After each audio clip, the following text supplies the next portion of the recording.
Assalamualaikum warahmatullahi wabarakatuh. Perkenalkan, nama saya Yuvina Nurfitasari dari kelas PTIC dengan NIM 22515060111022. Di sini saya akan membahas mengenai perbandingan antara Windows dan Linux. Jadi, sistem operasi adalah perangkat lunak pada lapisan pertama yang ditempatkan pada memori komputer pada saat komputer dinyalakan atau booting. Sedangkan software-software lainnya dijalankan setelah sistem operasi berjalan, dan sistem operasi akan melakukan layanan inti untuk software-software itu. Sebelum ada sistem operasi, komputer hanya menggunakan sistem sinyal analog dan sinyal digital. Seiring dengan berkembangnya pengetahuan dan teknologi, pada saat ini terdapat berbagai sistem operasi dengan keunggulan masing-masing. Sistem operasi mempunyai penjadwalan yang sistematis, mencakup perhitungan penggunaan memori, pemrosesan data, penyimpanan data, dan sumber daya lainnya. Contoh sistem operasi modern adalah Linux, Android, iOS, dan Microsoft Windows. Microsoft Windows atau sering kita sebut dengan nama Windows merupakan sistem operasi yang dikembangkan oleh Microsoft, di mana Microsoft sendiri didirikan oleh Bill Gates dan Paul Allen. Sistem operasi ini dibangun dengan menggunakan antarmuka pengguna grafis atau GUI untuk menyederhanakan perintah.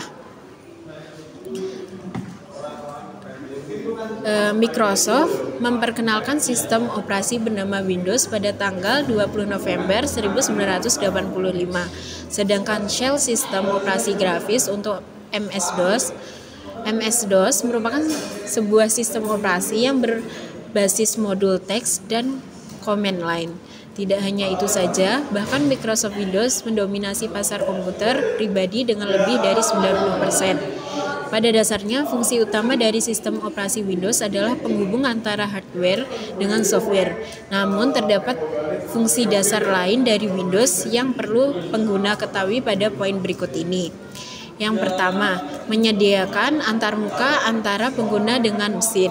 Kedua, mengkoordinasi komponen yang ada pada perangkat keras. Ketiga, menyediakan wadah supaya perangkat lunak berfungsi dengan selayaknya. Keempat, menyediakan struktur manajemen data. Dan yang terakhir, memantau fungsional sistem.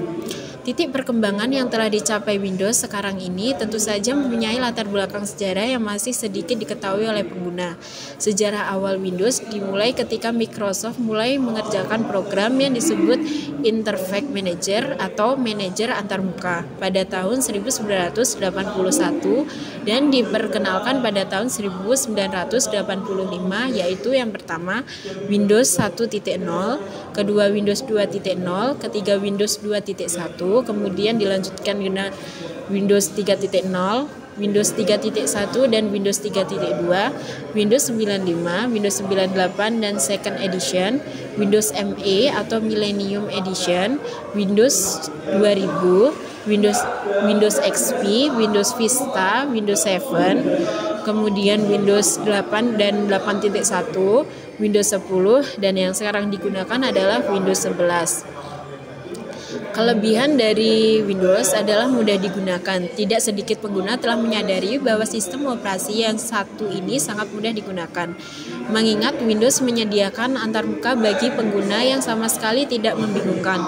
Terlebih jika pengguna ingin berpindah versi Windows, hampir tidak ada perbedaan yang menyulitkan pengguna dalam mengoperasikannya. Kemudian yang kedua, available software. Terdapat banyak pilihan perangkat lunak yang tersedia untuk Windows, mulai dari Adobe Photoshop, Adobe Illustrator, CorelDRAW, Blender, dan lain sebagainya. Hal ini dikarenakan Windows telah menduduki pasar dunia untuk sistem operasi komputer dan perangkat lunak. Yang ketiga, dukungan untuk perangkat keras. Tidak hanya perangkat lunak saja, bahkan hampir semua produsen perangkat keras menawarkan dukungan untuk versi Windows. Hal ini mungkin dapat pengguna temui ketika hendak pergi ke toko perangkat keras komputer. Selanjutnya, fitur plug dan play. Dengan adanya fitur ini, sebagian besar perangkat keras dapat dideteksi secara otomatis. Artinya, pengguna tidak perlu menginstal perangkat keras secara manual, tetapi dapat langsung digunakan saat terpasang, misalnya keyboard, mouse, speaker, perangkat seluler, webcam, dan lain sebagainya.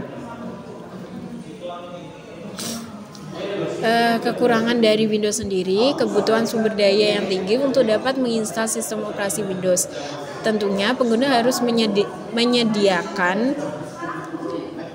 komputer atau laptop dengan kapasitas penyimpanan RAM yang tinggi, ruang hard drive yang cukup, serta graphic card yang bagus untuk mendapatkan performa sistem yang maksimal. Kedua, harga tinggi. Bagi pengguna komputer tentu saja telah mengetahui bahwa semua produk yang dikeluarkan oleh Microsoft tidaklah gratis, mulai dari Microsoft Office hingga sistem operasi Windows, yang mana memiliki lisensi berbayar yang harus pengguna beli sebelum menggunakannya. Yang selanjutnya, sumber tertutup. Dapat memecahkan sebuah permasalahan pada Windows akan jauh lebih mudah bagi pengguna maupun pendukung untuk mengetahui apa yang sebenarnya terjadi. Sayangnya hanya Microsoft yang memiliki akses penuh terhadap kode sumber perangkat lunaknya atau closed source.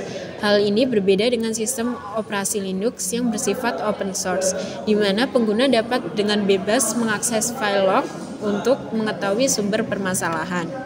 Selanjutnya, serangan virus. Rumornya Windows memiliki jumlah serangan peretas yang tinggi atau mudah dibobol. Jadi, tidak heran jika pengguna melindungi data mereka dari serangan virus dengan perangkat lunak antivirus. Untuk menggunakan perangkat tambahan ini pun, pengguna diharuskan membayar biaya per bulannya. Selanjutnya saya akan membahas mengenai Linux.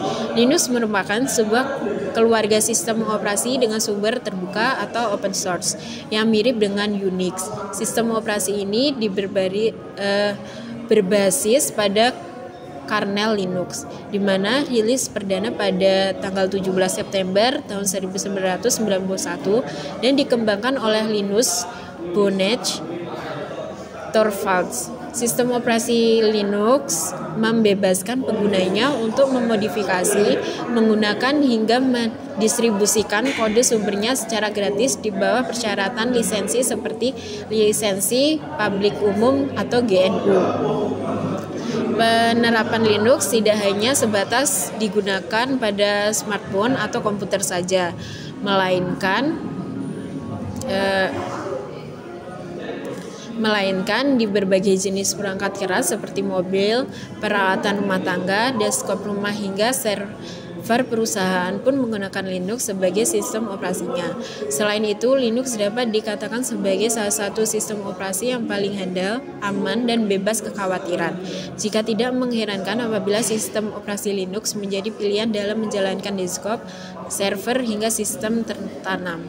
Bagian-bagian dari Linux.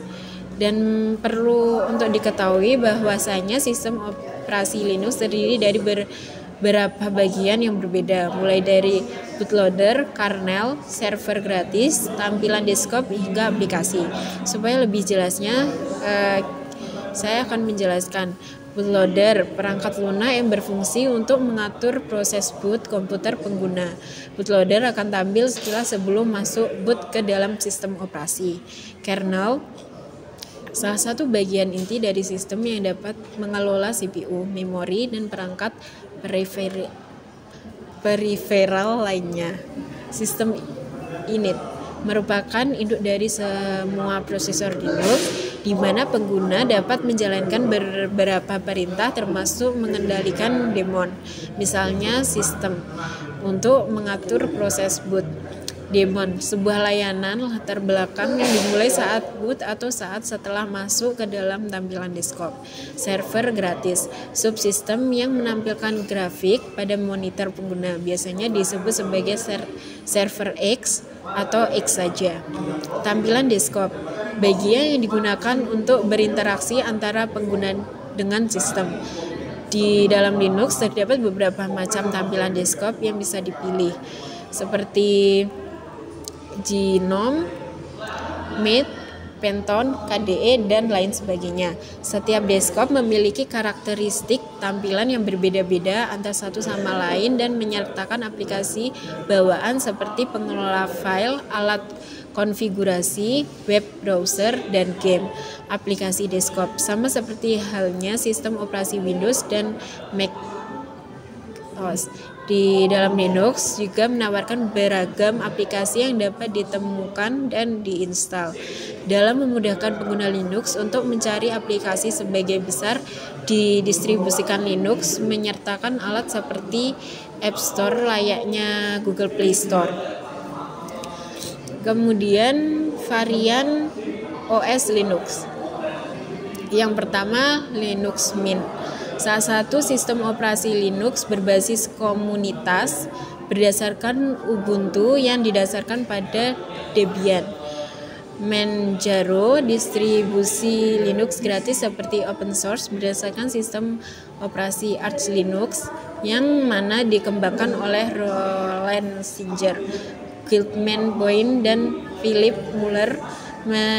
Manger menampilkan model pembaruan rilis bergulir dan menggunakan Pacman sebagai manajer paketnya. Debian GNU atau Linux merupakan distribusi Linux yang dikembangkan oleh The Debian Project serta didukung komunitas. Sistem ini bisa dikatakan sebagai distribusi Linux yang populer dan berpengaruh. Mengingat Debian juga termasuk dasar dari banyak distribusi lain, terutama Ubuntu. Ubuntu, sebuah sistem operasi dan termasuk distribusi Linux yang berbasis pada Debian. Sistem ini juga bersifat gratis serta open source. Ubuntu bisa dikatakan menjadi sistem operasi Linux pilihan oleh banyak pengguna karena kemudian pengoperasiannya. Fedora adalah distribusi Linux berbasis RPM dan Yum, di mana dikembangkan oleh Fedora Project yang didukung oleh komunitas program serta disponsori oleh Red Hat. Open source, sistem operasi yang dibangun atas kernel Linux dan dikembangkan oleh Open Source Project dengan dukungan komunitas. Open source dapat digunakan untuk sistem operasi desktop maupun server. Kelebihan dan kekurangan Linux. Kelebihan dari Linux adalah sistem operasi gratis. Linux merupakan sistem operasi gratis yang dapat digunakan oleh siapa saja tanpa ada biaya sama sekali. Hal ini yang membedakan dengan sistem operasi lainnya seperti Windows yang berbayar. Kemudian yang kedua, bersifat open source. Tidak hanya itu saja, Linux juga bersifat open source. Dengan kata lain, pengguna dibebaskan untuk memodifikasi kode sumber dari Linux dan didistribusikan secara bebas di bawah lisensi GNU. Kemudian spesifikasi sistem rendah. Linux dikenal sebagai sistem operasi yang dapat berjalan di perangkat manapun, baik komputer lama dengan spesifikasi rendah atau tinggi. Selain itu, Linux memiliki distribusi yang berbeda-beda untuk semua jenis komputer, mulai dari skala besar, server, ataupun personal. Selanjutnya, tidak membutuhkan software antivirus. Di dalam sistem operasi Linux, sedikit kemungkinan untuk terserang virus atau malware. Mengingat Linux memiliki perlindungan virus yang kuat dan tingkat keamanannya tinggi dibandingkan lainnya. Hal ini dikarenakan sistem operasi ini memiliki banyak pengembang open source yang mengawasi hal yang berkaitan dengan virus. Kemudian sedikit ruang disk yang dibutuhkan. Pengguna tidak perlu khawatir soal ruang disk yang terbatas karena pengguna masih dapat menjalankan Linux.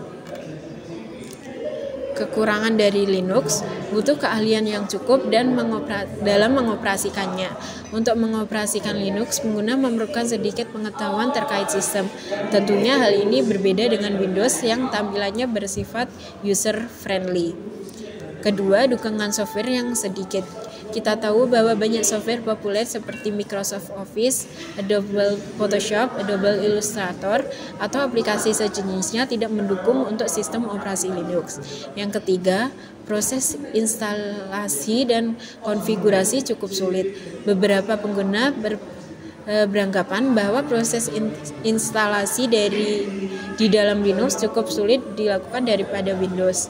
Namun akan berbeda lagi jika pengguna memilih distribusi Linux yang mudah digunakan seperti Linux Mint. Tidak ada vendor pendukung. Mengingat Linux merupakan sistem operasi yang didistribusikan secara gratis untuk pengguna, maka tentu saja tidak memiliki dukungan layanan secara maksimal layaknya Microsoft. Dengan kata lain, jika Anda memiliki permasalahan pada sistem, maka tidak ada cara lagi selain mencari solusi untuk mengatasinya sendiri.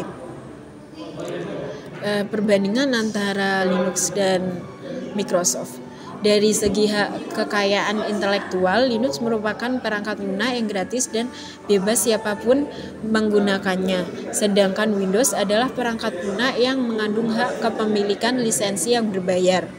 Perbandingan antara Linux dan Microsoft. Dari segi hak kekayaan intelektual, Linux merupakan perangkat lunak yang gratis dan bebas siapapun bisa menggunakannya. Sedangkan Windows adalah perangkat lunak yang mengandung hak kepemilikan lisensi yang berbayar. Dari segi dukungan perangkat keras, pada Linux driver yang tersedia untuk berbagai macam hardware relatif lebih sedikit dan bisa pula susah untuk dicari. Sedangkan pada Windows, driver cenderung sudah tersedia dan diperbarui oleh pabrik. Dari segi pengembangan kode, Windows adalah sistem operasi tertutup, maka pengembangan sistem hanya bisa dilakukan oleh pekerja pabrik. Sedangkan Linux adalah sistem operasi terbuka atau open source, maka siapapun bisa mendownload source kode yang dimiliki program dan mengembangkannya. Dari segi keamanan, Windows memiliki banyak virus yang dikembangkan karena kepopuleran dan mekanisme menjalankan aplikasinya. Sedangkan Linux lebih aman karena tidak banyak virus yang dikembangkan dan juga model menjalankan aplikasi di Linux yang berbeda bila dibandingkan dengan Windows. Dari segi penampilan, Windows memiliki tampilan relatif lebih baik karena sudah mampu memberikan interface yang ramah serta memanjakan kita. Sedangkan Linux tampilannya relatif lebih tertinggal dibandingkan dengan Windows. Oke, sekian penjelasan dari saya mengenai Microsoft dan Linux. Semoga bisa membantu. Kurang lebihnya mohon maaf. Wassalamualaikum warahmatullahi wabarakatuh.